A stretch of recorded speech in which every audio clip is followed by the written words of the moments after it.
All right. So yep, that was this day 4 years ago. Jesus, 4 years ago. Pink Baby, Pink Baby beats Bomber. All right. So let's jump into let's jump right into our guest.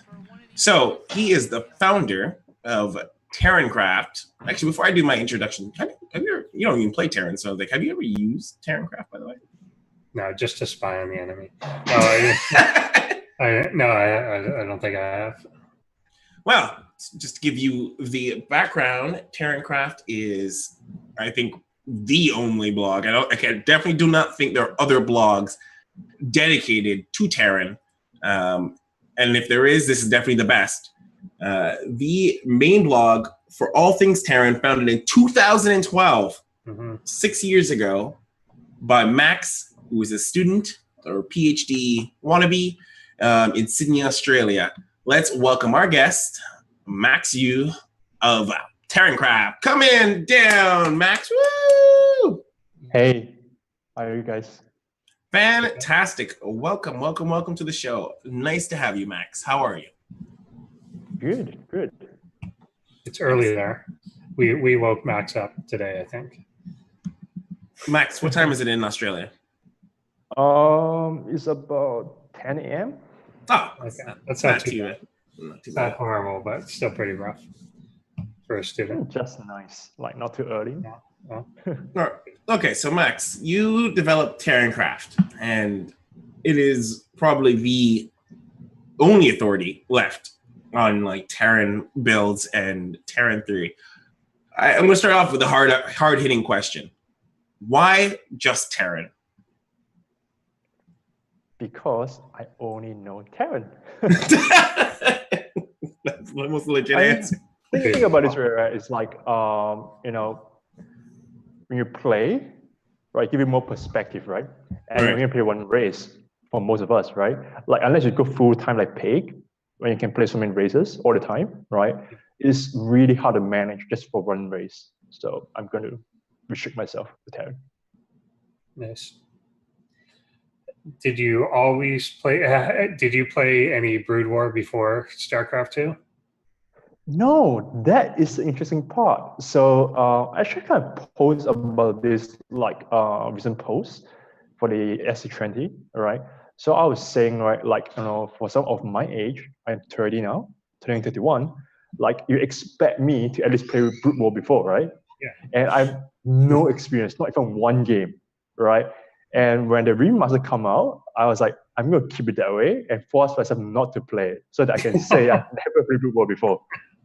Did you even know what like did you just miss StarCraft altogether? Like how did that come out? How did you not play Brood War? There's a bit of interest and logistic, I would say. So back then, right, I was like, I don't know, 12 to 16. That's a period of time where I was at the peak of Brood War in Korea, right? And I don't even have a PC. Oh, that'll do it. So that's a hard time. I don't have a PC. Yeah. And when I do have one, it's a die-up. Like, you always have to know the sound. I don't know if that was your computer's sound or your modem. Yeah, both. Yeah. So my mother got the phone, right? I'm like, stop using the internet. I was like, okay. Yes. Ah, the good old days. I love those days. Well, I didn't love them at the time, but I love remembering them now. The nostalgia is ripe when you remember the days where you're like, okay, Mom, I'm going to play a game right now on ladder, and I need you not to pick up the phone. Yeah. And then you're playing this ladder game, and it's like you get the disconnect screen, and you're like, oh my god, especially if you're winning. Yeah. And you get the disconnect screen, and you're like, Mom, did you pick up the phone? She's like, I need to call someone. So we got 2 phone lines for that. My dad was on board always. Before pre-internet, we got a second phone line because to run a bulletin board, one of those old dial-up bulletin boards, like the BBS. Yeah, BBSs.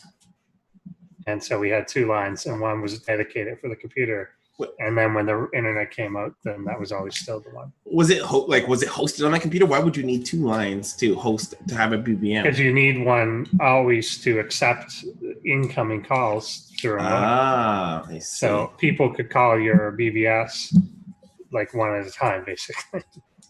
That's so only one person could use it at a time. Big ones had multiple lines. I see. But it was fun. Good. And I imagine Australian internet was worse. Always. Did you grow up in Australia? No. I've kind of weird background, I'd say. So I was born in Hong Kong. Right. And then I moved to Singapore for majority of my teenage days. Then I moved to Australia in 2010. So that's when StarCraft 2 came out. Yeah. Okay. Perfect time. And that's where and I have no friends. When I moved to a new place, so StarCraft's my friend. Nice.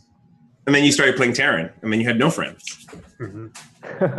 Terran makes you not lose friends, man. Should have been a dirty Protoss. We all are friends. All Protoss are friends. Yeah. Good people, best people. That's it. So yeah, you kind of got into it in that period. Were you able to meet? Yeah. Like I know that Australia. I know it's a big place, but Australia does seem to have a pretty vibrant community. Have you like met people through StarCraft and stuff? Yeah. I think last year or 2 years ago, I was at the Pig Story Cup, the first one. So I met quite a number of them. It's pretty cool. So and I think in 2012, just in the month that I started TerranCraft, it was the GSL final between Dongray Gu and Genius. Nice. And that was the time that I have a barcraft kind of thing. Yes. So that was I was like, wow, the first time that I can see a passion of people and all this stuff. It was very poorly organized, to be fair. Did you organize it? No, I didn't. I was like just a student. I saw the ad, like something in uni. Someone talked to me about this. I was like, okay, sure, I'm gonna be there. And there'd be pizza, and all that stuff. And like you spend half the time solving the IT issues. Yeah. And half the time looking at like 16-bit StarCraft. That's how bad it was.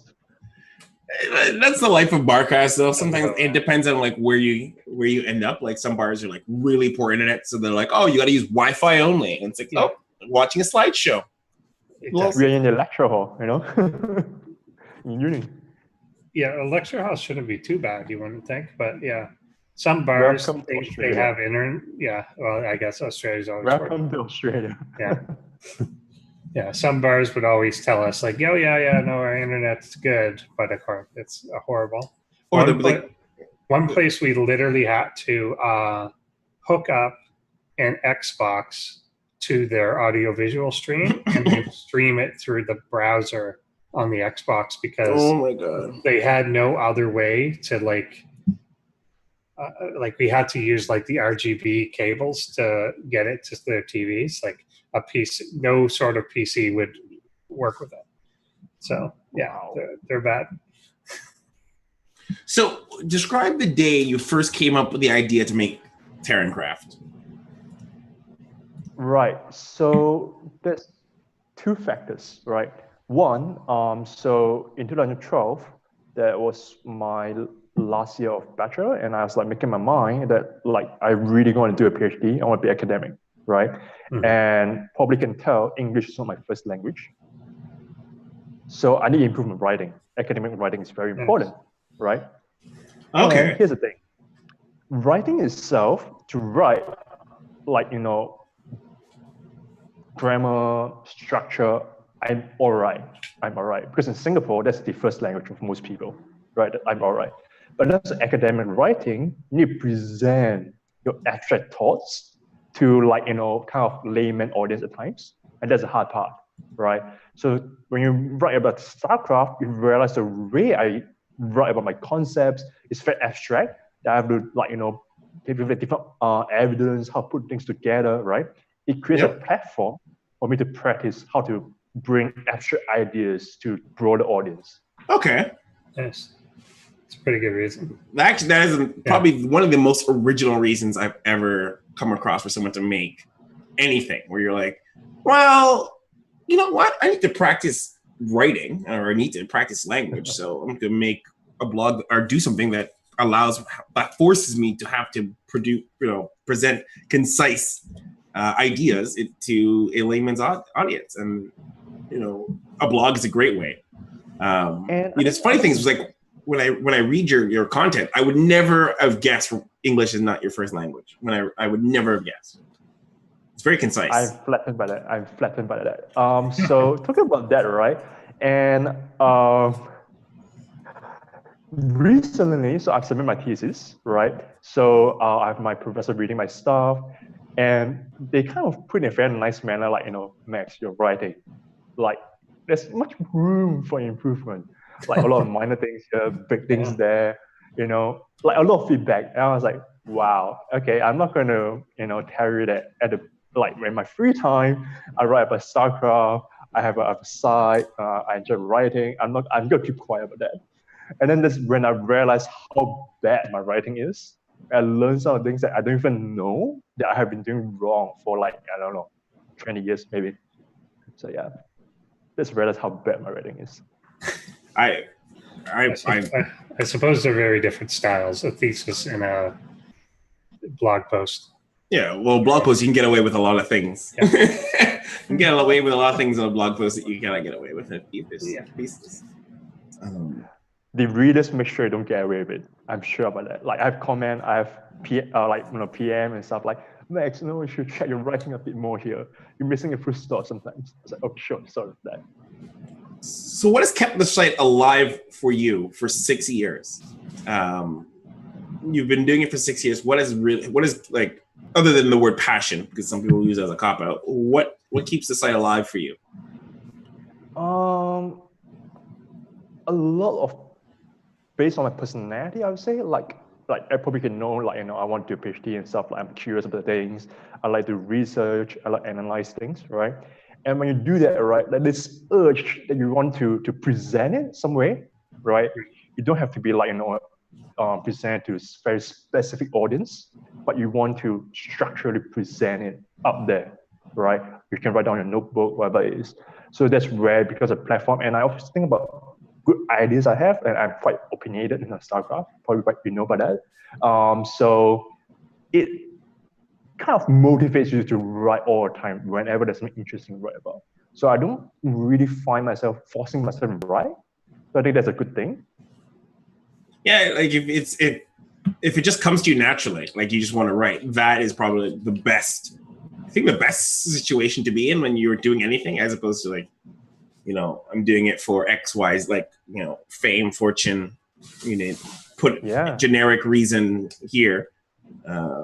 Just do it because you like to do it, right? You enjoy doing it. Yeah, and I think that is the reason why, like a few years back, there's some of my older readers are saying like, you should learn how to monetize your blog, your site. I was like, well, I can see the opportunity, right? When StarCraft was kind of at the peak at the point of time, like 2013, whereby half the storm came out, there's new crowd coming in, people looking for new builds, all this stuff, right? So I can see that. But at the same time, when I really want to do it for money, like per post I write for certain sponsor, for example, right? Or on other sites, right? I'm forced to write. So that's when I'm like, should I not? Right. Probably not, So that's how it is. Yeah, I prefer to keep it as a passion and interest thing, not an obligation. Yeah, makes sense. Have you gone through, I guess that's a good question too, in these 6 years, have you gone through any periods, like obviously must have hit patches, like writing a thesis I know is obviously difficult. Have you hit patches where you're like, yeah, I don't have time for this, and let it sit for a long time, or have you always kept playing, kept writing? All the time. I have the problem all the time. Yes, all the time. Like, it looks like I have a post on average every week in channel, but it really kills me to post it up sometimes. Like, what you see is like on average of 2,000 words, right? but I need to watch the games, I need to think about it, to get that evidence, and try to be concise and like, what are the common denominator about all these games? What are the angle that is worth writing? Like, it really kills me. There's a lot of time involved. So it's all the time. But there's a period of time whereby, like, I think last year, like November, December, I made a post like, I could stop doing this, right, for a period of time. Many period of time, I need to submit my thesis soon. And that time is my health. Like, I was underweight, like I can't sleep, I can't eat. Say you're underweight? Yeah, I was. Oh man, gotta eat, Max. Do a PhD. You will go underweight. Is that the best diet? The best It's never occurred to me because I put on weight during my master's degree. You should have done a PhD. I should have continued to the PhD. That was the answer. The answer was PhD. Yeah. I think it's kind of interesting, like how my friend was saying, right? Like, you either go overweight or you go underweight when you're at the period of time, the last year of your PhD. Like, it's extreme. People can tell physically whether you're at the end of it. People can tell. So I was like, really? Okay. And by the time it comes, like, holy shit, you're right. So do you post? What's your posting schedule? Once a month? Once every 2 weeks? Like, how often does something go up on TerranCraft? I don't exactly have a timeline. Like, I'm not writing for anybody, right? So what I really emphasize on is quality more than quantity, right? And when there's something interesting to write, I just keep writing about it, right? And there are some die-down period, like, end of BlizzCon, whereby Blizzard is not going to make some changes. There's not much to write about, right? So that's when I'll be like writing once a month sometimes, right? Or sometimes when there's something like big happening in the community itself, right? Like the death of Pro League, right? Yeah, I make sure to drop it up, right? Or the AlphaGo, they say they're going to change StarCraft, right? I'm going to write about it, right? Or something like this. But a lot of time, like I might, based on my research time, how the meta can shift and stuff, about 3.5 articles per month. That'd be the right number. So essentially something close to one every 1.5 weeks-ish. Yeah, about there. More or less. So that's fairly regular, though. I feel like, I'll be brutally honest, before we invited you in the show, sure. I only found out about your blog because I was doing research for the Riddler for an episode when he was coming in. You wrote about him. You wrote an article, yeah. You wrote an article about it, and that's how I stumbled upon your site. But your site has been around for 6 years, and it never crossed my path at all. And I don't know if it's because mainly your stuff only shows up on our Terran, and I don't play Terran, so it would never come into my vision. Or you have like this devout like guilds of Terran players that only know about this site, and no one else in the community knows. And do you find other races coming here for your general tips, or is it just Terrans? So it kind of. So first of all, right, before I go into that, right, I want to say, so I've been watching your show for quite some time, right? Oh snap! and I get to know your show for really quite some time. Like, I can't remember when I started catching on your show, and I know it because YouTube, kind of like, hey, look at this channel, right? It's pretty good. I was like, okay, cool. And like, you guys put out some very interesting content on a unique perspective, right? About some AI. And you guys really talk about some interesting topics, right? That is very unique. That's what I like about it. And there's one episode, right? I think last month or something, like you guys were having Mon on Spawning Tour. Yes. And they were like, oh, Gemini doing Protoss, and the other guy doing Zerg, and there's nothing on Terran. I was like, ouch. We'll get to it. And I was like, this Monday we'll do Terran. It's okay. Yeah. And then like a month later, like, hey, Max, you want to come on our show? I was like, wow. Now you know. And I'll be, like I was saying to us before we started the show, is that the amount of Terran I know in general is a very, very small pool of like Terran people and people who can even comment on Terran related aspects. It's a very small pool that I know personally, and Dave and I only we share a mutual Terran player friend, Masa, but he doesn't want to show up for things. He doesn't comment on anything. He barely even shows up for tournaments. So yeah, he wakes up minutes before it. I think we are going to do we were talking about this last time, that because we did it this Monday too. We were looking through like 4 builds, and we were like, which one do we focus on? We're like, okay, the Protoss, the Zerg. Even though there were Terrans in the matchup, we never did. So I think we said this Monday we'll look at more Terran stuff. Yeah, it is one of those things that X-Quine, who has come on here, he's been always our Terran voice, and one of those things that's always interesting is that Terran is a hard race. Yeah. I feel like I think conceptually to play Terran. I like you very much. I think just conceptually playing Terran is, from my perspective, hard for me to wrap my mind around. Like Terran, Terran, you play obviously through the campaign. I got that, but I was really the Protoss campaigns were my favorite because I felt like I understood Protoss, and even Zerg made a lot of sense. Terran, it's a little more difficult. But yeah, it's funny that you mentioned that because we do definitely skew more to the Protoss and the Zerg level of things. But now we know you, so Max, maybe we'll get you to pop in a couple of times to be our Terran voice. Sure.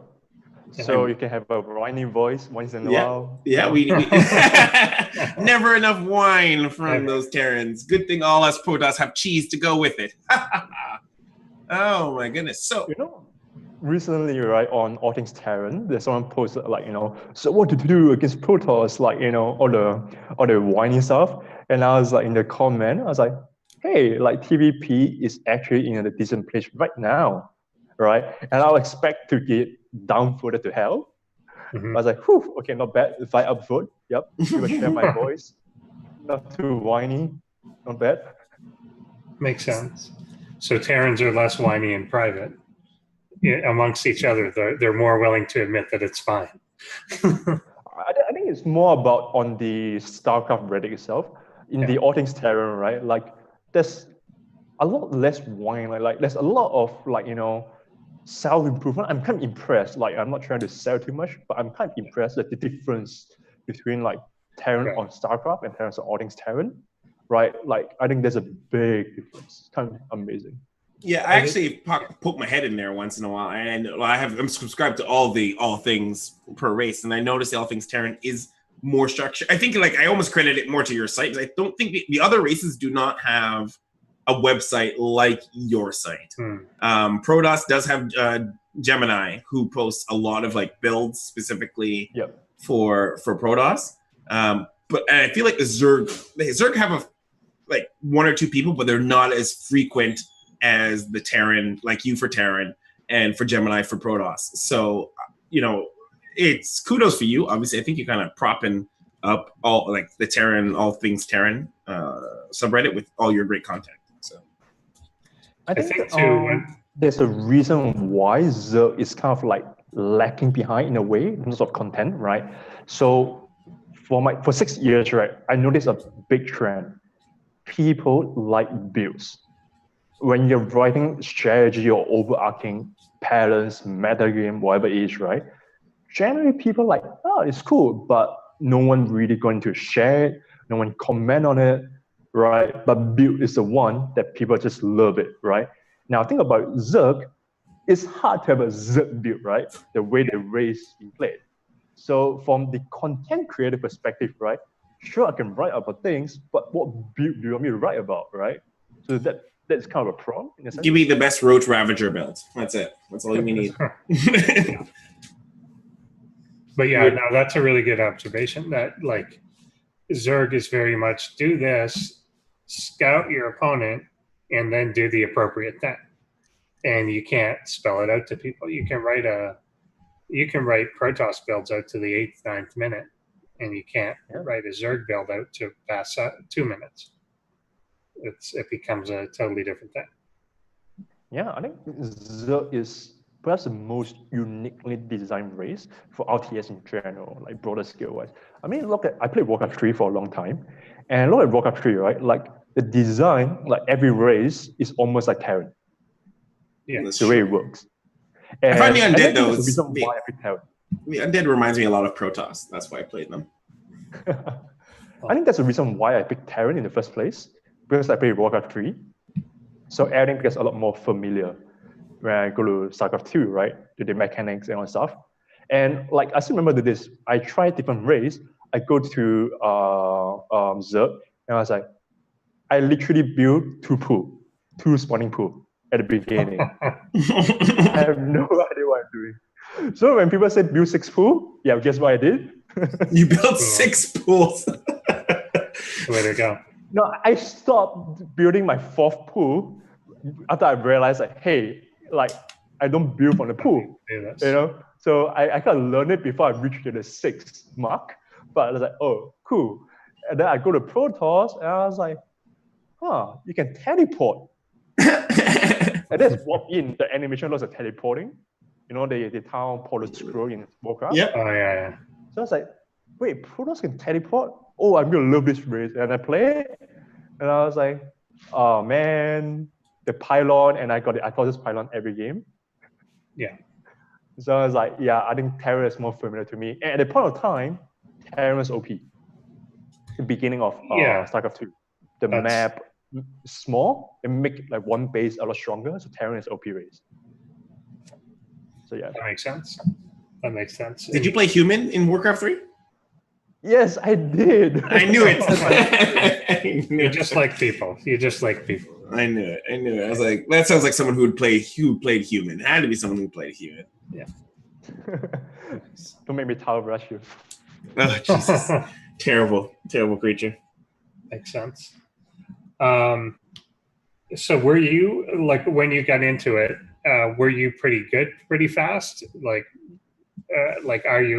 Would you consider yourself a fairly high level of skill that prompted you to do this, or was it a learning process, or what? I was a bloody shit player. So when I first started StarCraft 2, right? So I was playing Warcraft 3 1-on-1, and it's kind of like die or breed with Dota and all this stuff, right? LL. Yeah. So I thought like, 1v1, I'm pretty good RTS. I jumped on StarCraft 2, like after 5 hours of playing with the AI, come on, 1v1. And I lost 4 out of 5 placement games. I still do that today. I realized how bad I was. I was bronze, and it took me like, I don't know, many months to go to silver. Oh. And then I stuck in gold like for, I don't know, 6 or 7 months. Then like I only get to diamond when I was in like 2012. Like there was a time I started the blog. So when you kind of like play the diamond, right, you kind of know how to play the game in general. Like, you're not good, obviously, but you kind of know how the game works in a way. And that's when like I want to self-improve, right? And the academic writing, all this put into place. So that's when like, cool, like, I'm good to write about things, make myself game better. So that's did you have the site going during this time? Like when you were around diamond is when you started? Yeah, when I just got a diamond. When you have this feeling like, I'm pretty good. Like, you're close to tell yourself like you're high diamond and low master thing. Yeah, I'm getting there. That's how you feel. Mm-hmm. Did you find that this like really helped you then further improve, like explicitly writing and thinking about and studying these things for another audience? Did you find that then improved your game a lot? Absolutely. So I actually recommend this to many players when talk about certain things. So when you write, or at least when I write, I don't consciously say like this for my audience. I never put on like a teacher's hats all the time. I never say, okay, I'm going to teach you to do this. You are going to do that, right? It's a lot about like reflection about what I think is, right? So that's where it's a lot about what have I done wrong, right? And what players have been doing all this time. And as I write about certain things, I have certain ideas in my mind. As I write, I look for evidence, right? And I realize, hey, if my hypothesis is correct, right? I should observe this and this and this. But it's not true, right? Only happen like occasionally, but most of the time it doesn't happen. So what exactly is the reason behind this? So I found the reason behind not happening for that thing, right, or phenomenon, why it's not happening, right? So that there's antithesis, right? And I start looking for more evidence, like arguing in my mind back and forth as I write more and more, like to make it more concise, right? And that's when what I present is a synthesis of the broader evidence, the phenomenon that makes sense, right? I may be wrong, but like that's the best. What an academic way! What an academic way to create a blog post. I feel like there's a blog post on this blog post. Like there's a scientist's way. You like my blog post is based on a hypothesis, and then I try to disprove it, and then I present that as a blog. Yes. So like I remember this one post where that got quite some attention. So in How the Swamp, right? TBZ, Terra loves go CC first. You know the innovation period, right? Terra loves go CC first. So you die to 6 pool, right? If you put it on low ground.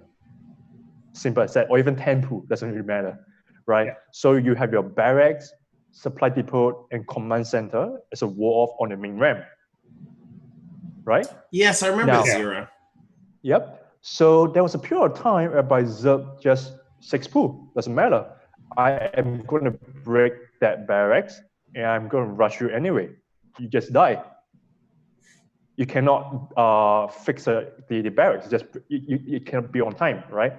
That's what happened. Like it happened to TY. He lost in Pro League way back several times.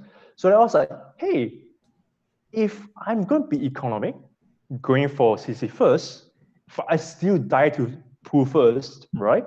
Why don't I just be on low ground? So this is like 2013, 14 when like Terrans would build. Yep. Okay, I remember this era. I remember this. When did that follow the style? When did I follow the style? Like it just dawned on me. Like when did that even fall out of style? Because Reaper opening is better. All right. So what was your conclusion there? If I'm going to die to pool first, right? Why not I just take extra risk, which is better against hedge first, put it on low ground, right? See the reasoning behind this? And I'm like, why? Why not? Right? There has to be reason, right? And I tried to think about it, like what are the reasons? And then like I saw a game whereby it's Potes versus Suppy, right? And when Suppy did it I think it's WCS game, right? He tried to break down the barracks, just react and build engineering bay behind the barracks wall. And it can build on time, you can repair it. You can't break the wall, that's it, right? So that's how you solve the pool first problem when you go CC first on high ground. It's like, right. So you can see the thesis of like, if this is bad, then why not I do A, right? Yeah. And then there must be reason behind this. So I look for evidence and all these things put together, a post. So yeah, that's how I try to think and work. It was never meant to be a guide for people. But people are like, oh, there's a good guy. Like, that's how it works. It's a way for you to originally think it out, and then it helps other people too. Yeah. I like that because I think that one thing that people often talk about the metagame as if it's just something people are doing. It's just people do this now. Why do they do it? I don't know. They like it. But I like that this has delved into, like, that's a really good example of why do they do this? They do it because we tried the other way and that didn't work. So someone figured out this counter to it. And now that we all know that counter exists, we don't do that anymore. We do this. And you kind of trace it back to the root of why the hell are we doing this? And I think that's so key. People often lose sight of that. They're like, I do this, I build this first, and then I build this. And then you're like, well, why did you build that first? Oh, I had to because they can make a bunch of lings. And then you're like, yeah, but they don't make lings anymore. Yeah, but they don't make lings anymore because I built that. Like, and I think people miss that sometimes. That's the root of the meta. Like that's the meta. Yeah, the meta is not something we decided to do. It's something that was forced based on previous play, right? Yep. Yeah. And yeah, I think that's a good point about meta. Like people kind of lost track on it. People just go like, so what are the builds right now? Like I'm just gonna pick it up and I'm gonna play. I think that's cool. That's fine. Like most people are casual. To be fair, I think that's fine. But if you have your so-called old builds, that's cool. Can you just use it, right? Like meta is a bit like rock paper scissors in terms of like minor advantages, right? Yeah. But it does not beat the other opponent flat out. At least not now. The game is very well designed, right? Unless like you go like CC first, opponent just go prosecute. It's like okay, fine. I just like generally like just a bit like cutting corners and how much you can cut, right? Not meta again, and that's it, right? So I think that's fine.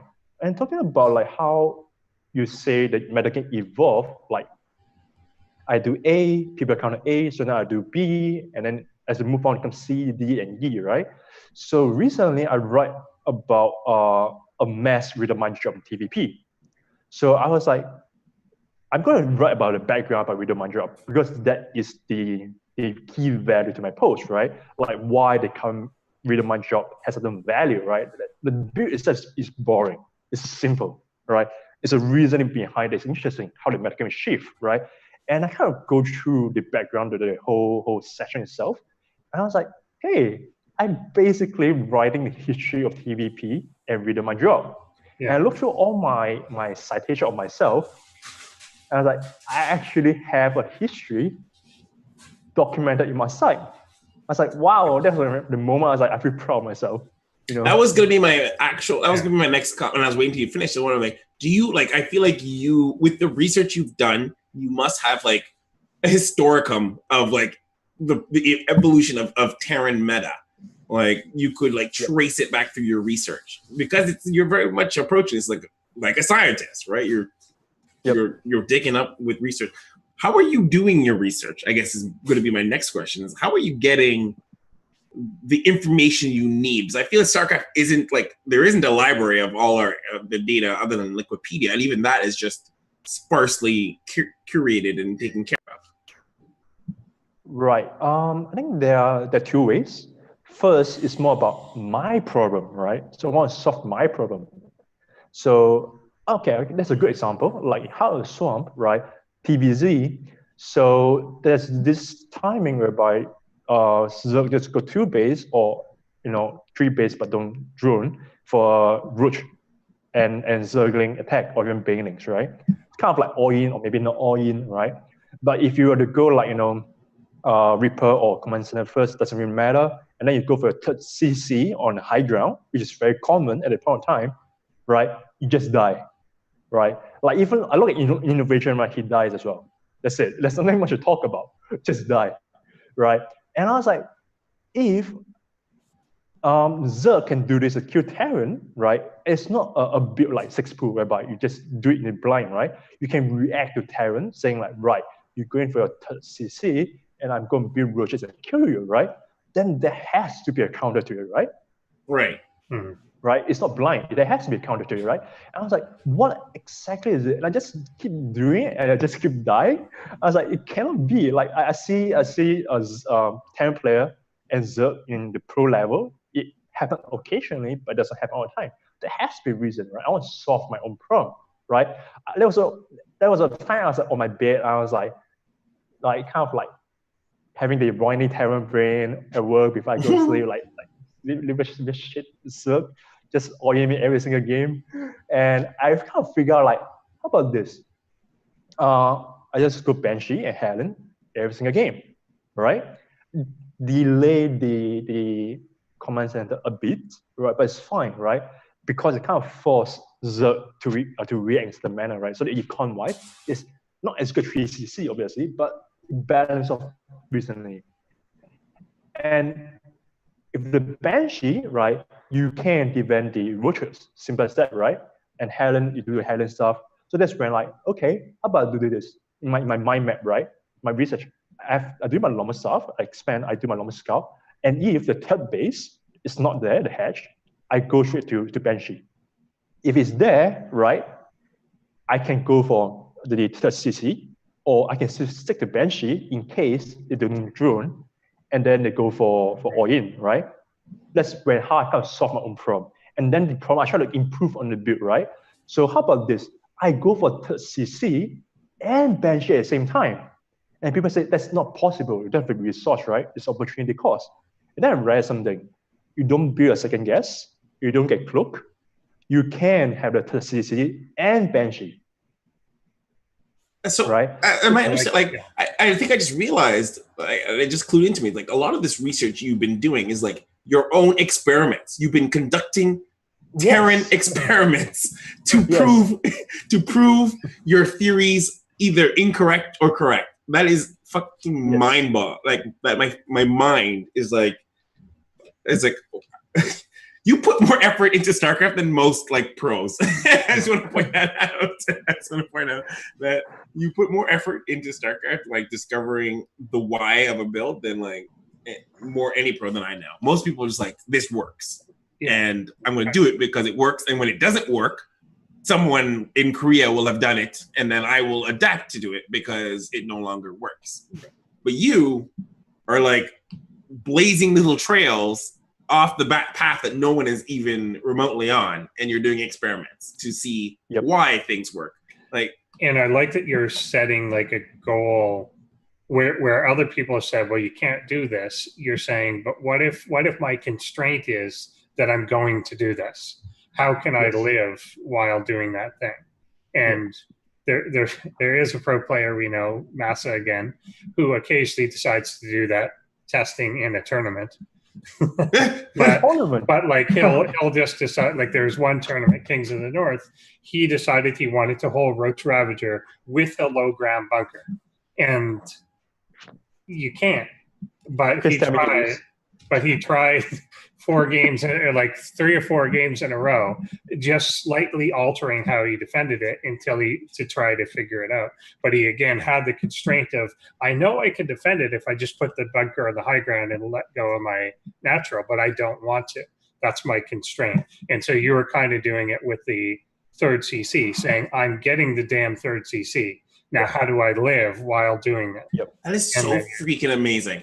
Please, Max, tell me you have notes. Do you have like notes? Can we like see a screenshot of your notes? I do, but I have notebooks. I use pen and papers. You use pen and okay. Can you show us like on the camera like a page of what one of your notes from a game might look like? I am so freaking curious. I have the other notebook that like because I just moved to this new place. It's still in my box, so I don't have it. But last night I was trying to plan for my elementary series article. So first of all, what I do is I have journal I want to do, right? So journal things that I must have, right? So it kind of look like this, just journal things that I must have. All right. Right. In the article, right? Right. And then I need a structure like how can I best way to present it, right? Like I don't want to add this all over the place. It must flow in a manner. The heading must make sense, right? I must cover the bases, right? But like, what if audience don't understand the basic first, right? But I want to go back to some of the things you say, right? Like some of the pros don't test things the way you do, right? So going back to the 3cc bench build, right? There was this moment in Pro League, Dream, the Terran player, SKT at the point of time, he did my build. I mean, not mine, but he did it. I was like, yes, yes, someone discovered my genius. Yes. So you're like, and I don't have the mechanics to do it. So, and to be fair, right? Remember there was a period of time he was considered the best Terran versus Zerg player, and Dream versus Live was like the best series kind of thing. He was the best at the point of time. I have to admit, like, I'm in my mind, I can't let go of the idea that you are like a mad scientist of StarCraft, where you are like crafting builds that you yourself may not be able to perform, but you have researched them so eloquently if the right person picks them up and does them as your theories detail, they could probably win. Like you could mathematically win GSL if they knew what you knew. Which is really cool. Do you find that to be a barrier? Like, do you actually encounter that a bit where you're like, the solution to this is this, or this has clearly been figured out to be the answer or response, but I can't do it? Oh, Like, do you run into that, and how do you then just like either adapt your own play around it or something? Because there are points in the meta where it's the just answer, out of your reach. where the answer literally is, well, just play like Mario. Like where that literally is the only answer. So, like I said before, right? Before the show, so Protoss, Zerg, Korean Terran, non-Korean Terran, right? I'm the non-Korean Terran. Yeah. So there's a bar of what I can do, and my APM right is about 130. So you can see, right? Like, I'm not good. And talking about the Banshee and third CC build, right? I realized very quickly I lose my Banshee because I read it over the wrong place. I lose my Helens, and like theoretically, it should hold the all in, right?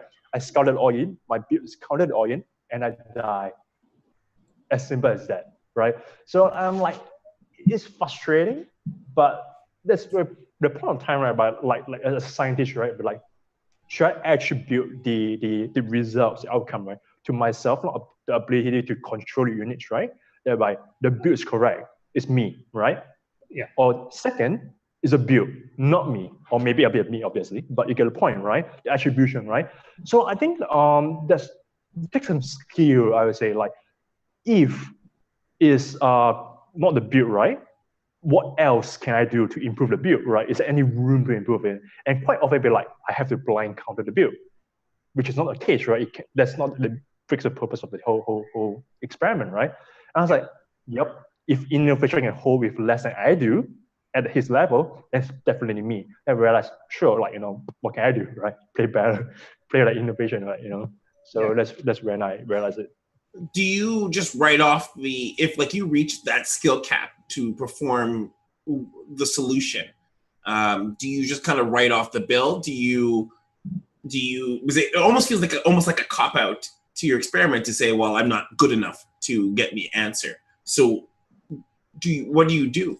Do you get a professional to try it out, or is there a solution to break it down backwards from someone who might be higher skilled to do your hypothesis?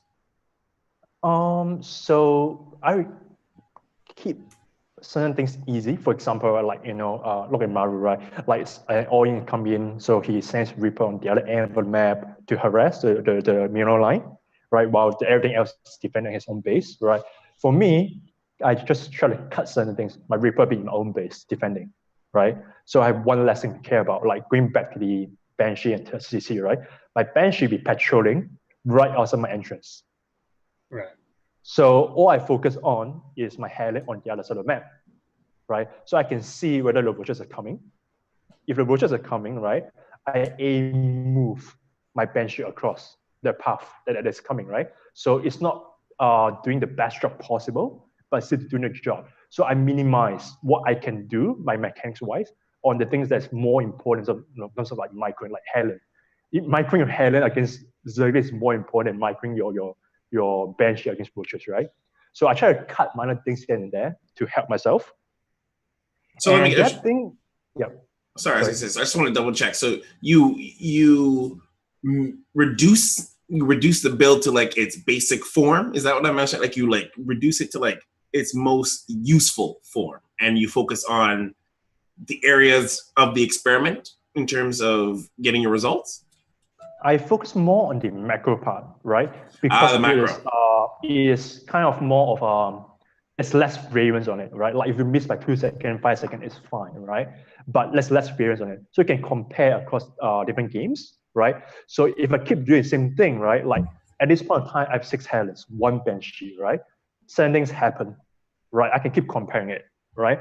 But if I keep comparing the way I micro differently, but my third CC varies at 20 seconds, right? It's a lot harder to deduce what the problem is in comparison, right? So in terms of science-wise. So I try to change as little things as possible, right? So in terms of like my micro-wise, right? Like I can't improve all of a sudden, right? But I can make sure that I don't supply block. I focus on my macro, the build, make sure I hit the build like the best I can, right? But micro-wise, I just let it be. Like I just die, sure, what can I do? So I keep dying to proxy build this. So you will actually, if I understand, you take a sample across multiple games Yes. to come to the conclusion, as opposed to one definitive game to be the one that gives you your answer. You take a whole lot of samples, you do a series of experiments, and you tie the results of the common thread from those different experiments to come to your conclusion. Yep, that's right. And I think there's a lot of noise in the data. There's a lot of noise in the data itself. Like individually, right? Like within subject itself, there's variance. You don't play this well today, you don't play that well next day, your opponent is different map. Right. So like you need to account for all this. So that's where experience comes in, right? Like where exactly is problem? Where can I make some minor differences? Right? So that's like it really comes down to experience, I would say, at this point in time. That like I figure out like it's because of this or because of that. So I think like and I know my limitation a lot better right now. Like I cannot multitask. I cannot execute certain builds.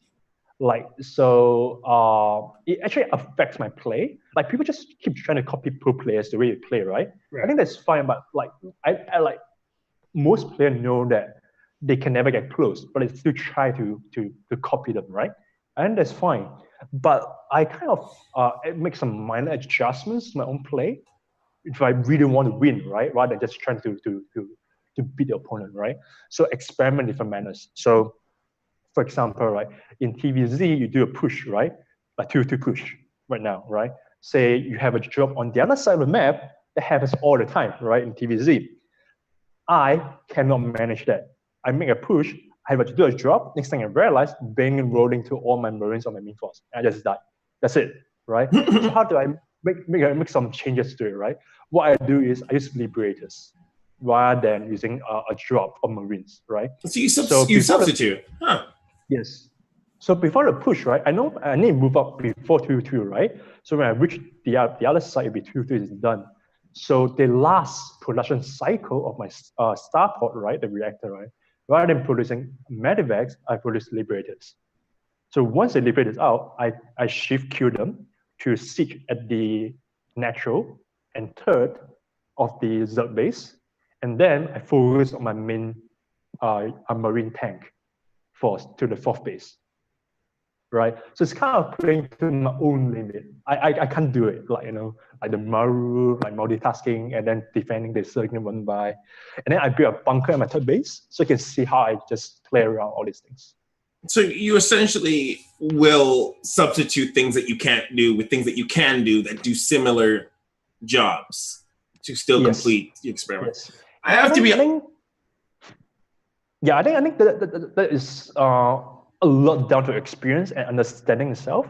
So people say like, oh, do a job so you can kill drones, like to do all these things. Like think about it, the job itself just to pull attention away, right? So you can do the same thing for Liberators. I mean, it doesn't do the job as well, right? But it does the job for the same reasons, right? So that's when you understand why and what. So you can make appropriate substitutes in a sense. Yeah. I wonder, maybe Dave, you're a bit more experienced than me. So like, do other people ever think like this? Like where they're like, oh, I could substitute this because this actually does the same job, or this is the reason why people use this in the first place. So I could probably just use a Liberator because it does the exact same thing, but maybe slower, or it can, works for my APM. Like, do you find people do that a lot, or is that something that more aligns with like yourself? For myself, I don't know that I've thought of it exactly the same, but I do kind of the same things. That if I know there's something that I can't micro or control to the same extent, or that I know that I could get distracted. So like if I do something like make oracles, the first thing I do is almost exactly what you described with the Liberator. I shift queue it around the map the way I want it to go into the mineral line and auto set its beam to turn on. Now, if I'm not doing anything when it arrives, I will take control of it and micro it manually. But if I got dropped in the meantime, I want to know that that's still going to happen. Right. And so I've preset myself up to, if I get distracted, if something stops me from paying attention, that's not going to just sit there like an idiot. It's going to do its thing. And so, yeah, there are things that I've done like that, or where you trade off like what you build. Like, I'm just going to warp in a bunch of zealots instead of a bunch of adepts, because the zealots are just going to do their thing. I know that I'm not going to shade between the bases. I'm not doing that right now. So yeah, I think there are things like that. And then on the flip side, I want to ask Max, there's certain things too that when a pro obviously is doing something on the defensive side, they're very often, and you see this with Protoss a lot, that they're like, I'm going to hold off these 12 roaches with 2 sentries and a adept and a stalker, and it'll be fine. And I see that and I'm like, I can't though.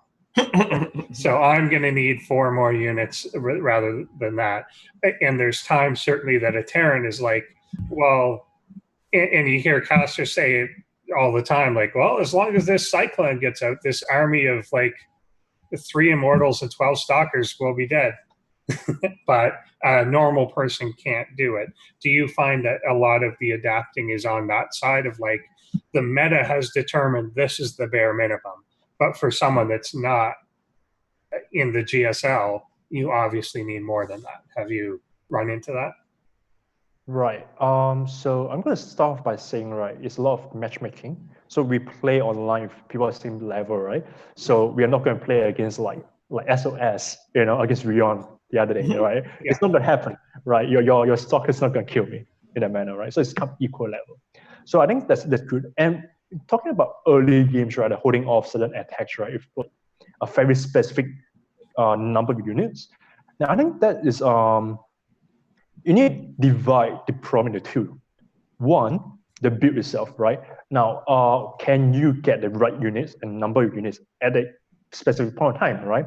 That's nothing to do with GS level or your level. I mean, like, as long as you get past plat, I think you can do it, right? So do you make the right choice, right? That's one thing. As for the controlling part, right, there's really nothing much you can do. Like, I did the best counter against proxy multiple barracks in TVT, and I lose to Michael. Like, there's nothing I can do about it. I look at my own replay, right? Like, what, I missed my factory by 2 seconds? Nah, doesn't really matter. But I just got out Michael. There's nothing I can do about it. I just got to suck it out in a sense, right? But I think that's a problem about maybe diamond plat players, whereby they're not sure where the attribute problem is, right? Right. They're like, right, it's my build. How do I defend multiple barracks reapers, right? That's what I see on all things Terran all the time, right? There's a period of time where proxy is really popular. And when I look at what they say, it's like, well, like my comment with Michael better, there's nothing much I can tell you about it, right? But I mean, I'm not helpful when I say that, right? So the way I frame it, like as a teacher in uni, I was like, I think you do really well for the build, it makes sense, but like maybe you can focus more on your micro in this case, right? So, but at other times, right, people just say like, no, I don't micro too well, there's nothing I can do about it. But when you look at the build, right, they make mistakes in those choices, right? So I'm going to TVT, for example, right? So say there's a period of time whereby you do early 2 gas, and then you go 2 Reaper, 1 Cyclone, and attack, right? If you go with your 1 gas and Reaper expand, right, you just die to the Cyclone, because all you have is 1 Reaper, 2 Marine, and 1 Helen. That's it, you just die to it, right? And you snowball down. So what I figured out is that, right, do not build a starport. Delay a starport, don't build a Helen, use a resource to build a Cyclone first. So your factory is later than your opponent's factory, right? The Cyclone will be later than theirs, that's fine. By the time the Cyclone arrives at your base, your Cyclone will be out. That's the timing. That is build. That's nothing about execution. You have to get it right. So point number 1, you scout opponent's build, right? You know there's a possibility. You need adjust, right? I am not going to build a starport. I'm going to build a Cyclone, right? I wrote a post about this, and that's a key point. And people say Maru micro with 2 Reaper, 1 Helen, 2 Marine, and then defend the 2 Cyclone. I was like, man, come on. You can try to do it. If you can't, I'm not going to say anything, right? Do it, right? No problem. I'm not going to say anything, right? I'm not going to judge. But like on the build end, right? you have to make the right choice. So like that's where I think coaching can come to play, about like people point out like where the problem is, rather than saying like build your things quicker, macro better, micro better, right? There's certain things that you can really pick on in terms of build, like just right or wrong. That's it. It's interesting that they like the choices. I picked on that word a couple of times that you had said. The word choice came up a lot in my mind, and the idea of the players making the right choice versus making the wrong choice, or not completing the choice in the right amount of time. Do you find that in your research that is that one of the key things? I guess let me rephrase that question. What are one of the key things that stops players from improving? Personally, it'd be not playing. I rarely play. I don't have time. But as for choices wise, right, I would say people are too fixated on like this is what I'm going to do. And if I do something, it doesn't work, I go online and ask, what should I have done? Is it a different build? But think about this, right? Is it because of your build, or is it because of the opponent's like play or whatnot, right? Think about this. If say this post happens when opponent goes say Nexus first, I can't kill him, right? And he's just going to get away with it. And what can I do? What build can I use? And I was like, hey, like opponent go Nexus first, right? It's a choice that's made way before the game even started, right? Right. It's not going to scout you and say, all right, I'm going to Nexus first, right? Logically, right? So it's a choice, right? So people need to learn, right? That's a learning is like, is it something that's within your control in a sense, right? Reasonable control that is kind of like hinders their learning, right? So like you cannot micro that well. Like, I mean, it's within your control, but reasonably like, right, I can't improve on that immediately. So what other changes can I make, right? Right. Or things like build-wise, right? Like you must understand, say like if person go Nexus first, it's nothing to do with your build. You don't have to change the build. There's nothing wrong with it, right? But if you scout it, how can you adapt your build to that play, to that information? Right. How can you adapt to it? I think that's a training in terms of like train of thoughts that you have. Yeah. How to address problem itself that hinders people to improve. The ability to be able to problem solve, I guess, or even to like make good decisions. I mean, it's not nice when we say like, just be more smart. Like, that's not nice. Get good. Like, get good, son. Teach you how to learn, right? You learn how to learn, right? So I think that's good, right? But people just go like what build do you use, right? What should I? This OP, there's OP, right? Like there's a lot of minor things you can change in the early game because the changes you make are accounted for, right? You do this first and do that. There's no harassment. There's no like you miss 10 workers early on for 5 minutes, right? It's kind of like very little interference, right? You can perfect that part, right? And people can improve. I think that's the key part, right? But people talk about improving late game, all these things, right? Like, yeah, it's hard to say like how you can improve in late game. Like, well, stop missing 20 SCV for the last 10 minutes, right? Yeah. Micro your goes better, right? But early game, people need to understand, right, what can be changed and what cannot be changed. That's like, to solve the problem, like you say, that's going to improve. Okay. Yeah, definitely makes sense. What's in your control, what's not. Now, one thing that I've heard from like a lot of people, and I've kind of observed this myself, is when Legacy of the Void came out, and it's often true whenever there's a big shift in meta anyway, is people that are used to relying on scouting for very specific signs now no longer know those signs. And more than any other change, when Legacy of the Void came out and the worker count doubled and there were suddenly a lot more options, it feels like the decision tree that people could make in the very early game got 3-4 times bigger. And what you scouted early on wasn't as strong an indicator of what someone is or isn't going to do anymore. And you brought up something like Nexus First. In Heart of the Swarm, Wings of Liberty, you literally could have scouted it, but there's no time. It's already there by the time you would have ever gotten over. So did you notice in the Switch in that period, like that it is a lot harder to scout, or you're dealing with a more nebulous or uncertain thing? And how should people deal with that when they don't know what things are?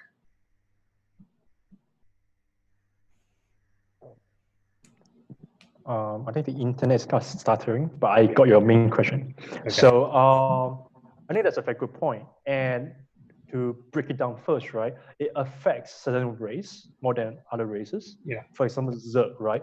You see where I'm going, right? Like you build one most one, I know what it is, doesn't really matter, right? So, but for Protoss and Terran, right, it makes a lot of difference, I would say, especially Protoss. So, I actually had an article that I'm drafting, right, talking exactly what you're mentioning about. Basically, it's my criticism about Legacy of the Void in that aspect, right? So if you realize in Legacy of the Void, it's Terran versus Protoss, for example, right? That you guys are more friendly with Protoss. So way back in Heart of the Swarm, right? So you 1 gig expand, mothership core at a point in time, and then you choose your tech path. Right. Right. Stargate, Robo, Twilight, right? Then you kind of stuck with it for a bit of time. Then you go to the second tag. Does it make sense? Yes. Yep. Yeah, this is right exactly now, my observation. Yeah. Right now, you put down Robo, for example, your Twilight basically built almost immediately. Yeah. Right. So it's just a minor of sequence that is almost negligible unless you're really refining, like at a higher level, master level, right? So I think that itself is a problem, in my opinion, for a strategy game, right? It makes the game focusing a lot of the mechanics wise, right? Like, you know, how well you can control units, rather than saying it's more about like playing a board game, making choices, right? I think that is one of my criticism for Legacy of the Void. But when you backtrack to the design decision that Blizzard make, they say like, we want the game to be more bases. It's about, you know, having battles overplays. So you can see the direction they're going. So in a sense, well, I don't like it personally, but it aligns well with the design goal, right? So what I think is best, it would be like, rather than 6 workers to 12 workers, 8 probably be a nice number, I would say. Why? So think about this, right? You still can go like pool first, right?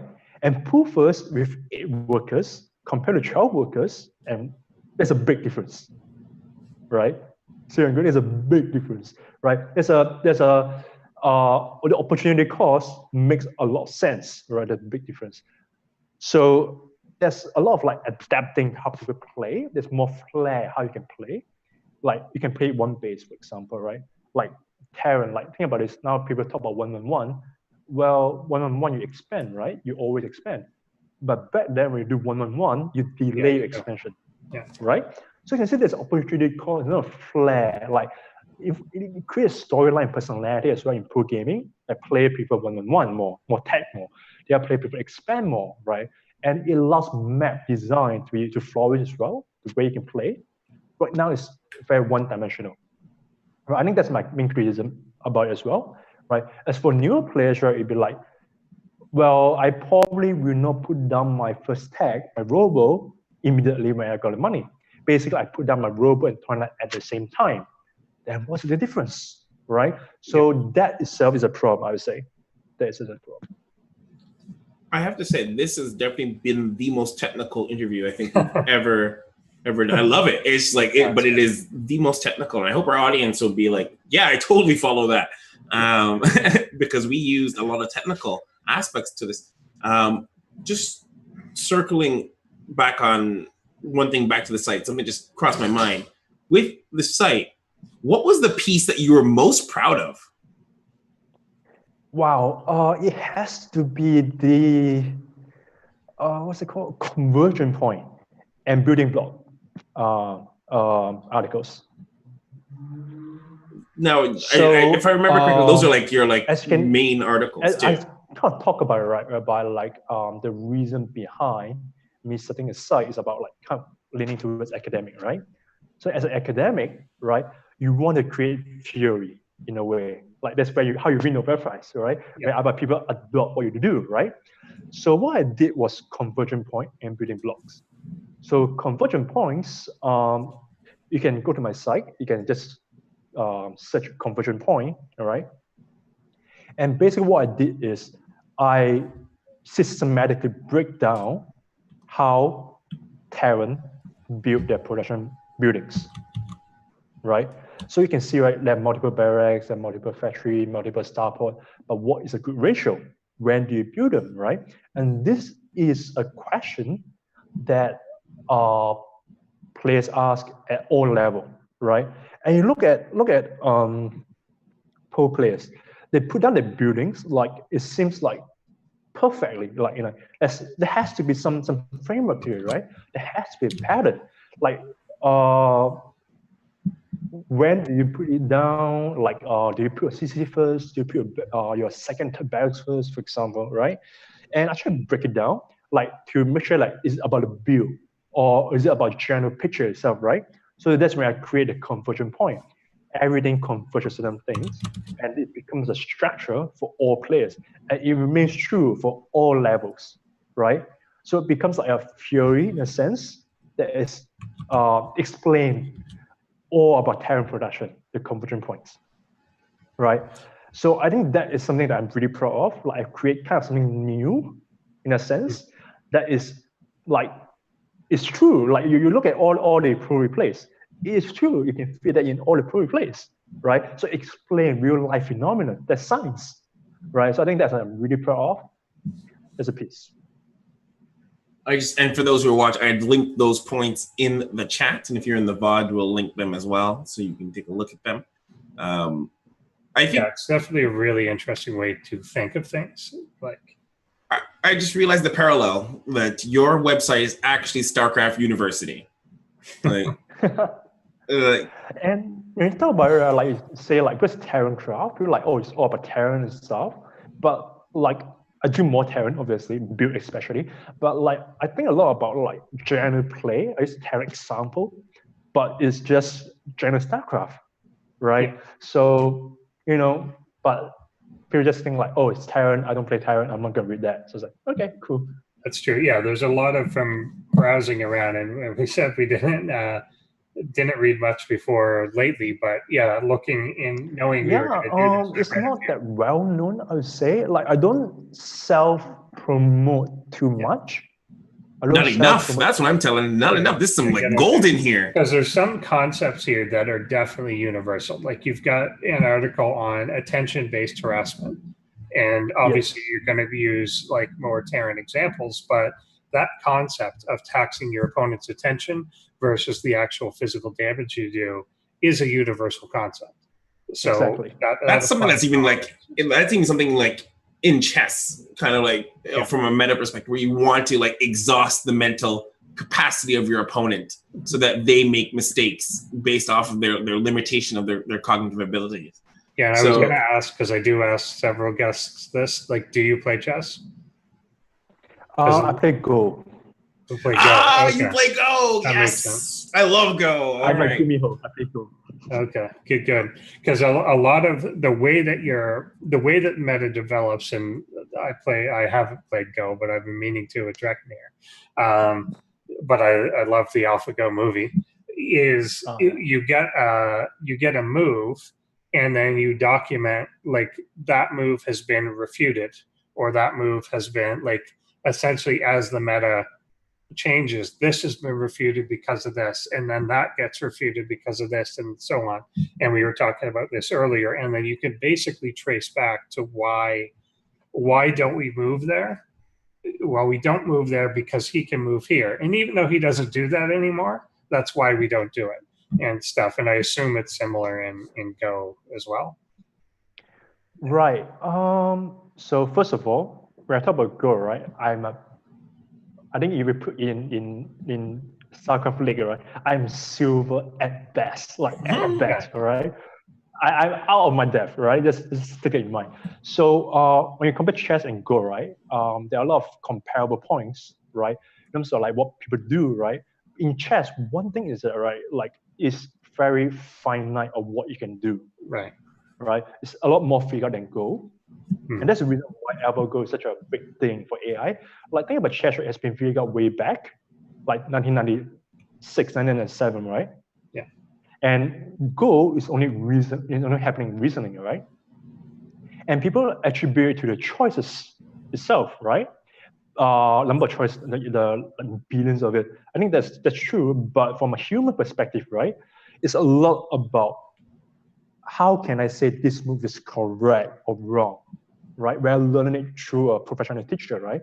I learned chess, I learned Go, right? My chess is a lot worse than Go. The chess itself, right? It's I like to call, right? It's true in psychology. It's called analytical thinking, right? For Go, it's called holistic thinking. Right. So chess would be like straight to the point, right? For example, you control middle space, right? Your rook, this is correct, this is wrong, open foul, right? For example, right? For Go, when my teacher tell me about my play, it'd be like, well, this is not wrong. I can tell what you're doing, but this is better.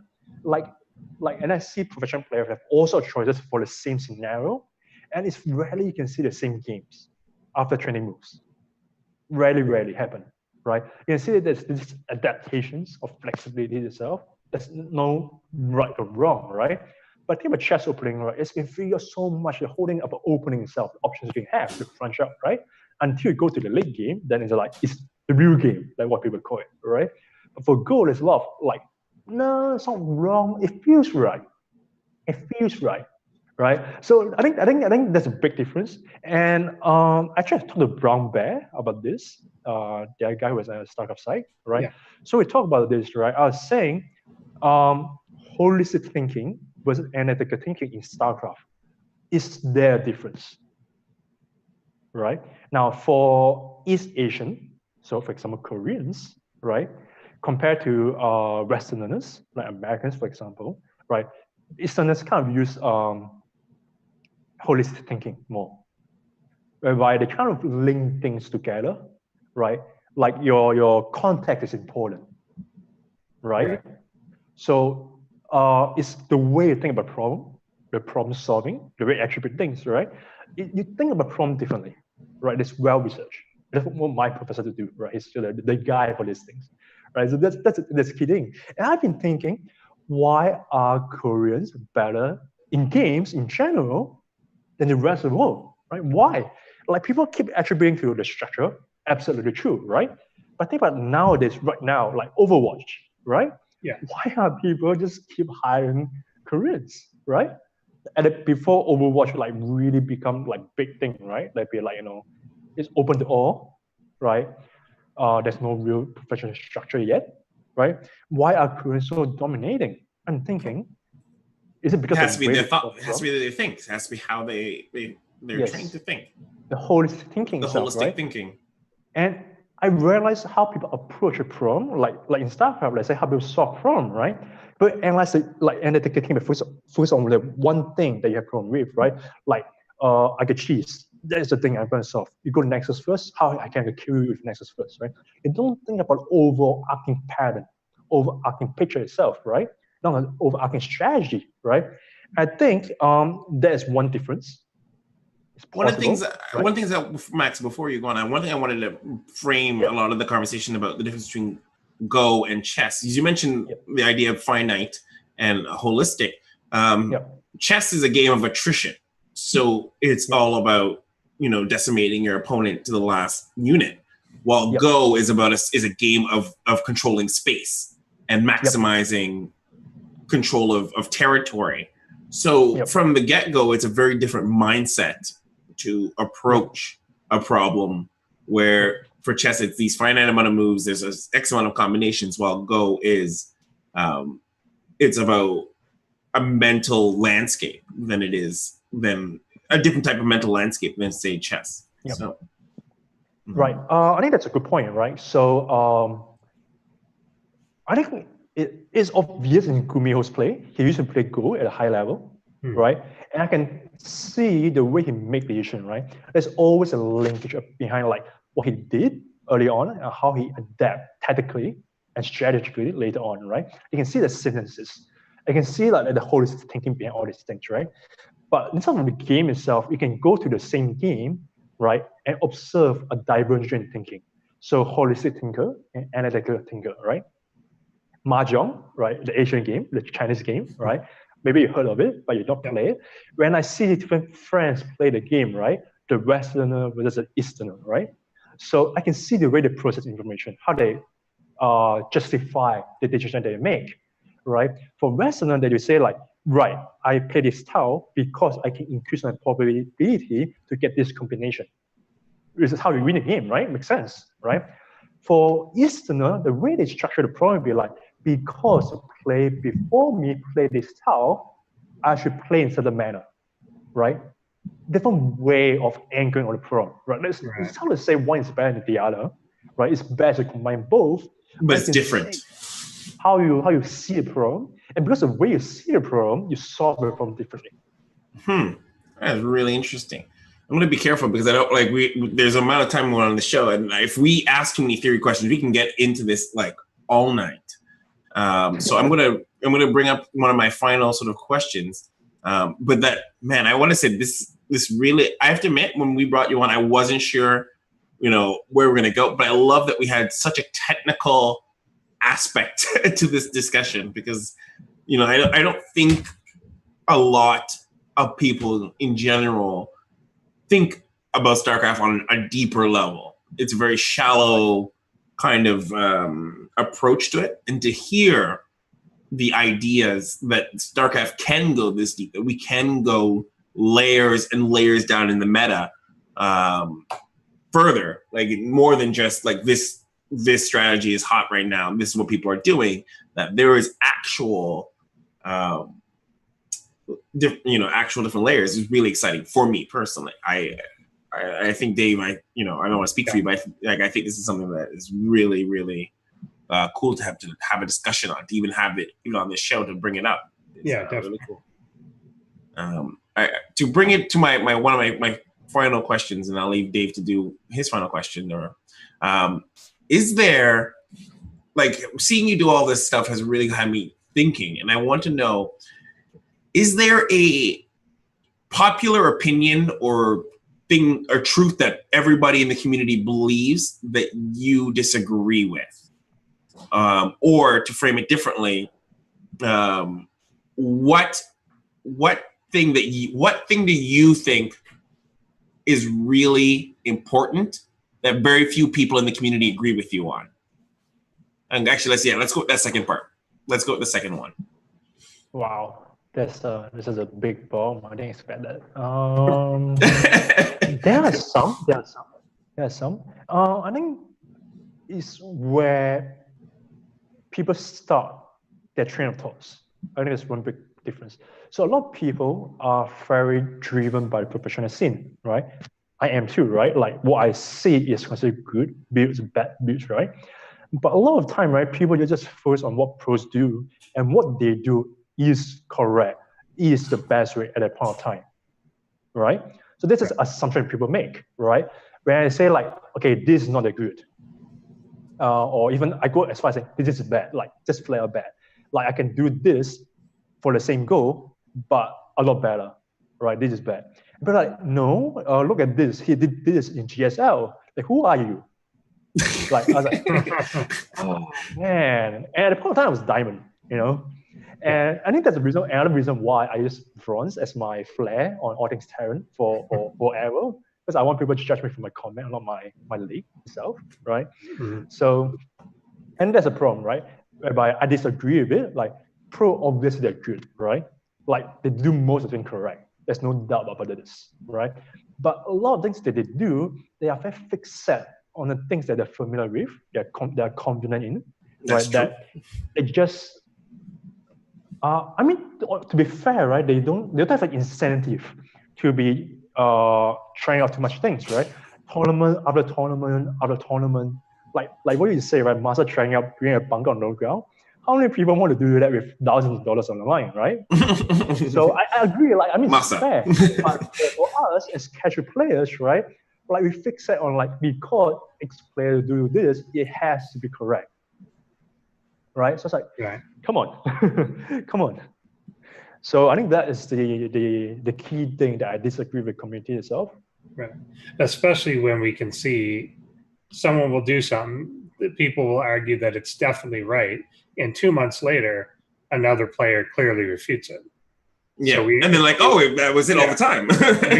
Like we know in retrospect, almost everything everyone has ever done is wrong. We just didn't know it at the time.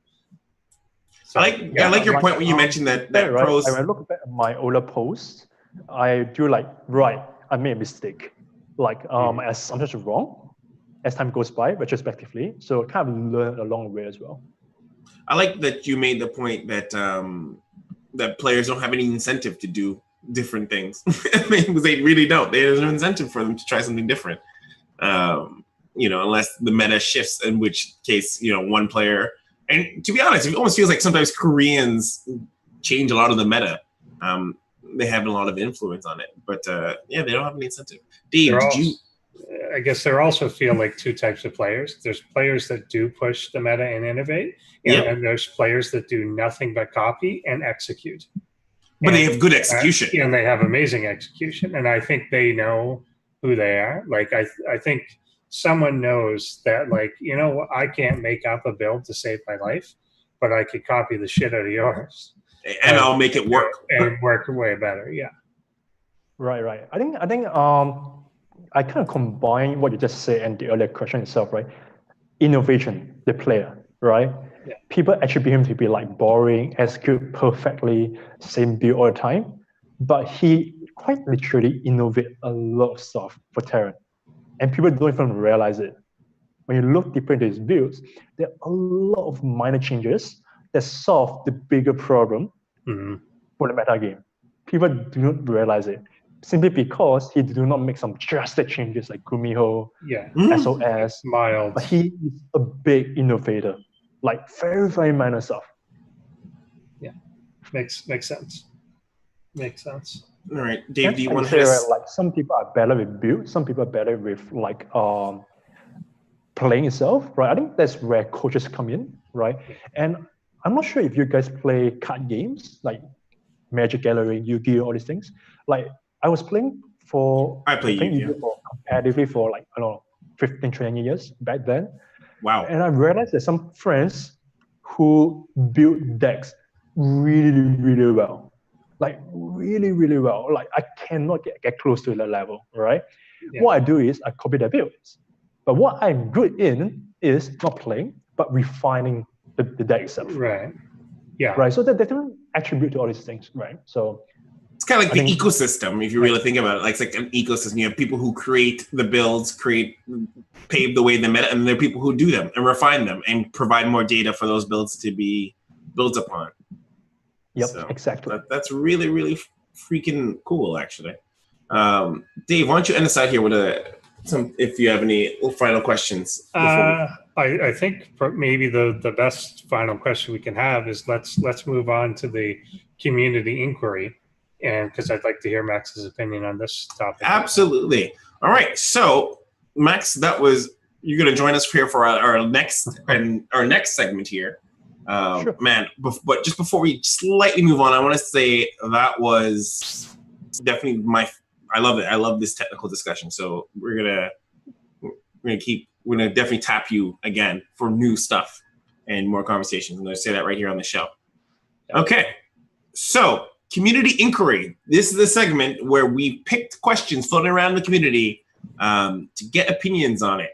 So here it is. The community inquiry is stealing gas really that effective? The idea is, stealing your opponent's gas. Does it really get you ahead? So I'll be honest, I actually do not know the answer to this, but I'm hoping that our guest and even Dave, who will probably be able to weigh in. Yeah. I'm the question asker. My opinion is it depends. Yeah. So my opinion also is the goal of stealing gas is not to get ahead. Isn't it? It's to limit choices. Oh, That's my theory. So because almost innately it is a cost. It is a direct cost. yes. And it has not cost your opponent anything. What it has done is meant that they can't do something that they may have wanted to do. So it doesn't, and I would say the same with a pylon block or an engineering bay block if they're natural or anything like that. You're spending money to disrupt or limit a potential choice, but you're not directly costing them anything. They may not have, you could steal my gas and I had no intention of taking it. And I don't care. I don't care that you did, but you can. But the idea, I think, you want your gas steal to be part of a build such that my defense, my natural defense to what you're doing, is something that made me want that gas. So, and you'll get this a lot in PvP. Sometimes they'll just outright try and steal both your gases because that's going to put them ahead and like work it. Like if you get stuck without that and you get stuck with the zealot, like one, you didn't want to make a zealot in the first place, and then you need a zealot to rip it down, then you're delayed on your gas, blah, blah, blah. Then obviously that severely limited you.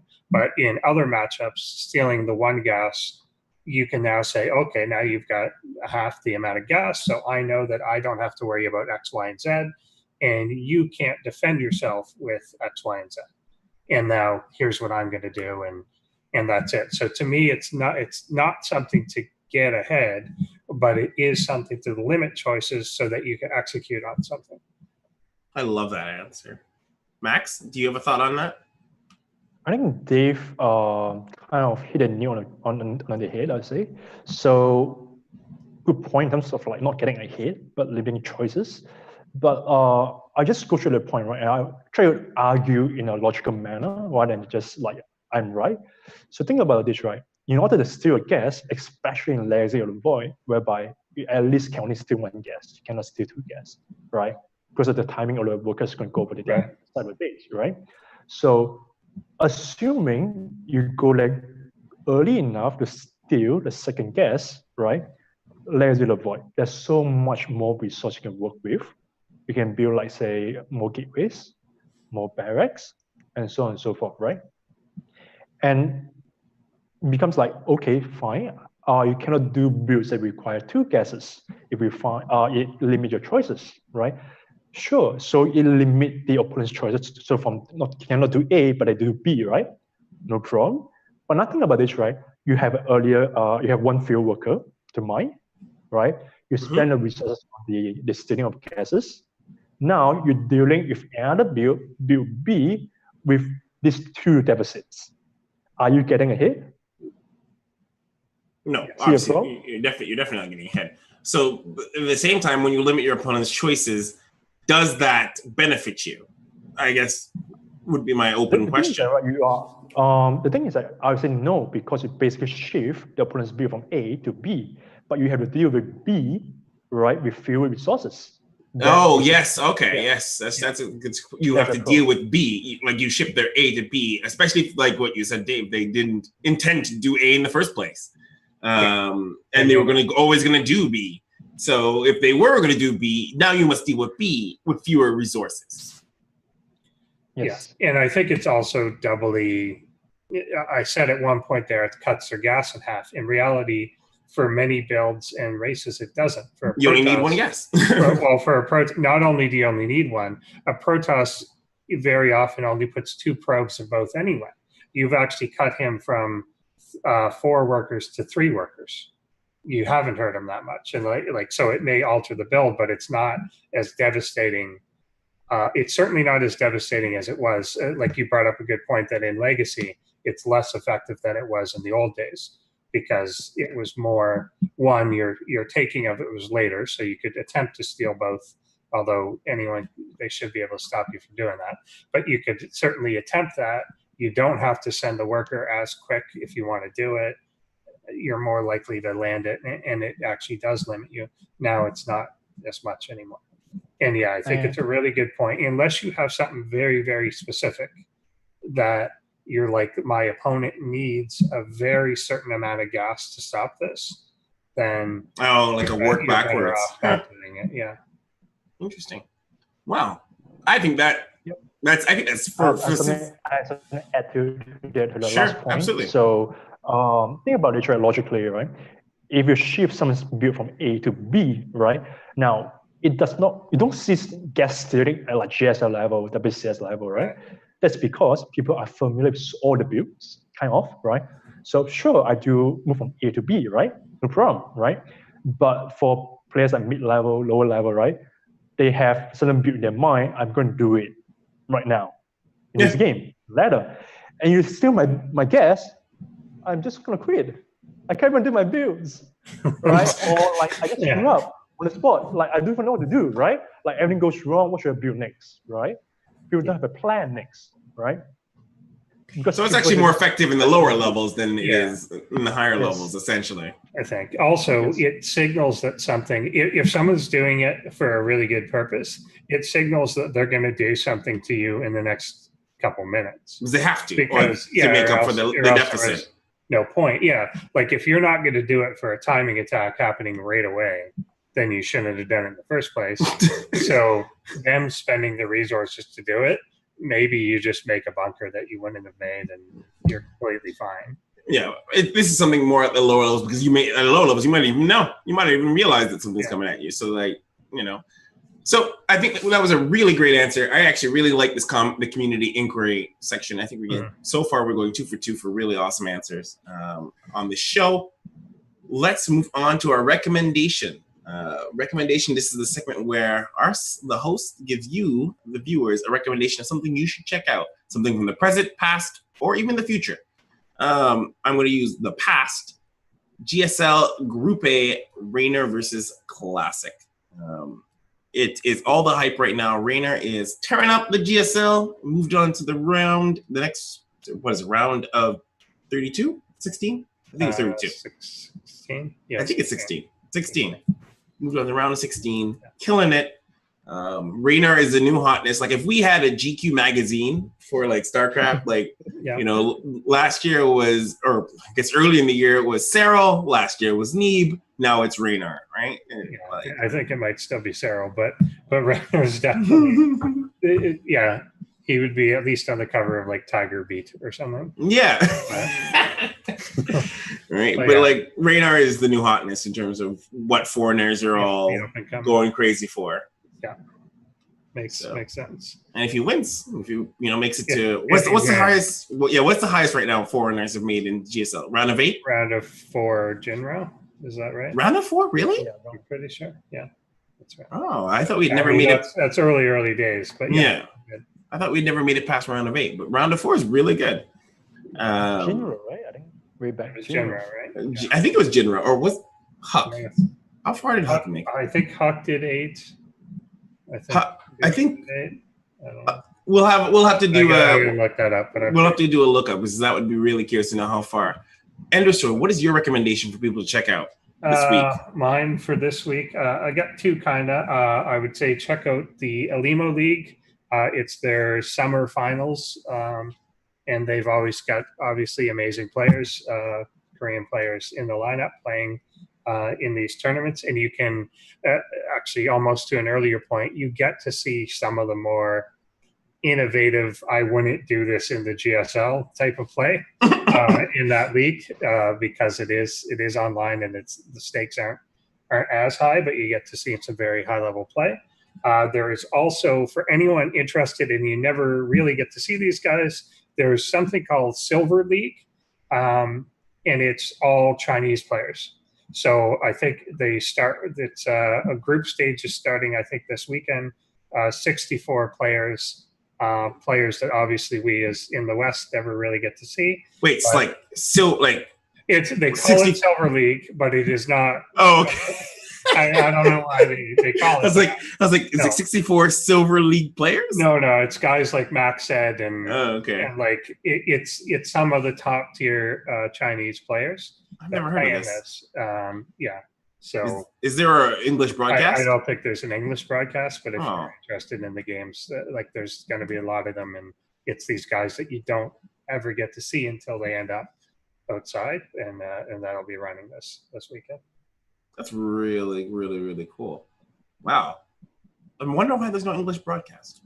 Someone could probably do it. We should totally do it. Yeah. That's another discussion. So yeah, awesome. That was actually really. Oh, and one last recommendation. I recommend you go to TerranCraft and check out some of these really awesome articles. Yeah.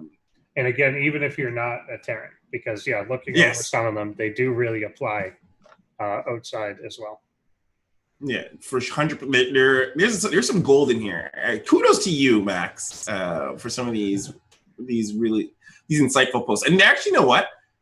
They're actually well named, if that makes sense. Like I think the titles of some of your posts are really enticing to check out. So I recommend you guys, if you're watching, very clickbait, which good clickbait, because there's actual like content behind the click. Right. I think now that you bring a good point, right? Like I'm not promoting myself enough, right? So you should be. To a point where I'm like, like I don't put a face on these sites. I'm not a streamer, right? I'm not a pro gamer. Like I don't do video or guides and stuff, right? And I think that like all these contents are basically being brushed off. Like I see some people share my content on Reddit, but like, man, all you need to do is have a meme, and it has 100 times more upvote than what I do on a insightful article. And so it feels like, oh, okay, and that's not the community really want. But I mean, I do what I do, but like you can see, like it's not so much about promotion itself, just the audience. Right. I think you end up creating some content that, like, even though it's not like, our StarCraft's bread and butter, there are some people who really get a lot of value out of some of these articles. I think there's one of the ones that the dilemma of change. It's an old article, but I think there's still things in there that apply. That still apply to today. To any player, whether you are Protoss, Terran, or Zerg. There are some really insightful articles in here. So highly recommend people to check out. If anything, go to TerranCraft and like peruse and see if you can find an article that really resonates with you. Like why I don't subscribe to the GSL anymore. I think I think it was very spot on. I read through it a couple of times before we started the show, and I was like, oh yes, that makes sense. And I think I kind of like come from a social scientist perspective, so it kind of go another line. Yeah, so it's more about like social science, social psychology, how people think, and I kind of do consumer behavior. So as a consumer, like why do I buy it? Like all these things. Absolutely. So, all right, so we're going to wrap up this episode here. Where can they find your stuff? Like we were just talking about promotion. Where can they find your stuff, Max? If the people on the internet want to find you and find updates for TerranCraft, where can they get back? Right. So the site is TerranCraft.com. You can follow me on Twitter, which is Max, M-A-X, then Y-U-S-C. So that's my Twitter account. And you can go on the website, TerranCraft.com. On the right side, you can put in your email and just follow it. It's free, and you got a notification whenever there's a new post. And I do not spam, that's for sure. All right. Booyakasha. Hear that, people? Go to the website. Check it out. TerranCraft.com. Super easy name. Really clean website design, by the way. Kudos to that. Super clean website design. Dave Endersword, my co-host, where can the people find you?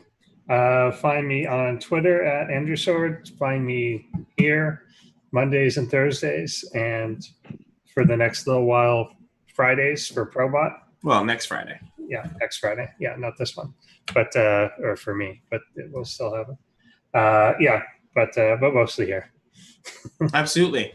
And you can find me and everything else at ESChamp on all the things. But we've got a new system. If you like this show, the other shows, so we have obviously Inside the Champ. We have the Neutral Depot, which is starting up, and we're kind of getting into the groove of things. And then we have Probots. If you like that show and all our shows, would go !follow. jump onto our email list, and I have the email list segmented down to whichever show, and we send you ahead of time the updates of what is happening on that show. So be sure to sign up, let yourself know ahead of time. Don't miss a show. You don't miss an episode because we remind you and let you know. So you do that. If you're on the VOD, it's right there in the description section of how to get on. Last but not least, Probots this Friday. Dave won't be there, but it'll be me and ex-Kawaiian, and we're in the semifinals. So don't miss that because the bots are getting hot. And to end this off, if you wanted to support us, guys, always the best way. If not even to support us, if you missed this episode and you want to get ahead of it, get it really early. Subscribe here on Twitch. If you want some of the other perks that comes along with being part of the ESChamp tribe, go to our Patreon. I don't even know if I set up a bot command for that. I think I did. Aha, I did! Exclamation our Patreon. Yeah, super bot. And there's tons of perks there. Head over there. Help support us building new shows. That's really what it comes down to. The more support we have, the more shows we can build. I have tons of ideas just floating around.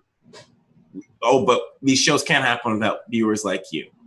On that note, though, it's time to end the show. So, guys, we will see you next time on Inside the Champ. Peace.